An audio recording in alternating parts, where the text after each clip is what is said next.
বন্ধুরা, শুভ সন্ধ্যা। সবাই কেমন আছেন? আমি ভালো আছি।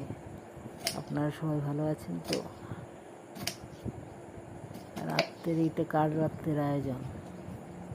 আলু ভাজা পরোটা। কে কে পছন্দ করে রাত্রেবেলায় আলু ভাজা পরোটা? পাঠিয়ে দিলাম, খেয়ে নাও। একটা কথা বন্ধুরা,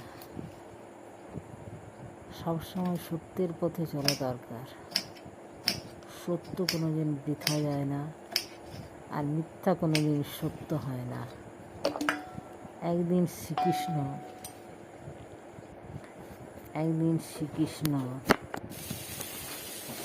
রাধাকে বলেছিলেন, রাধা তুমি আর কোথায় আছো? রাধা বলল, প্রভু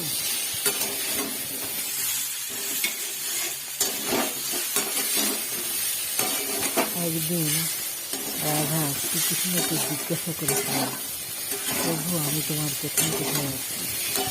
এতে শ্রীকৃষ্ণ বলেছিলেন, রাধা তুমি আমার সারা পৃথিবী জুড়ে আছো, কিন্তু আমার ভাগ্যে নেই।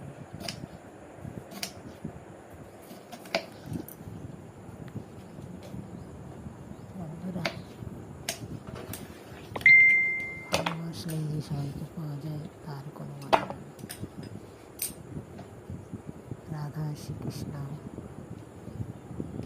এদের গভীর প্রেম, তবু ওরা এক হতে পারেনি। দূরে দূরেই থেকে গেল সারা জীবন। তা আমরা তো মানুষ। বিষ্ণু ভগবান সৃষ্টিকর্তা, তবুও সারা জীবন সাপের গায়ে শুয়ে কাটিয়ে গেল, যে ভাগ্য পরিবর্তন করতে পারে না। যে যা ভাগ্যে নিয়ে এসেছে সে তার ফলাফলটা পাবে, কেউ পরিবর্তন করতে পারবে। আপনার স্বয়ং বিষ্ণু যখন পারেনি, তখন কেউ ভাগ্যের পরিহাস আমাদের মেনে নিতেই হবে। ভাগ্যের পরিহাস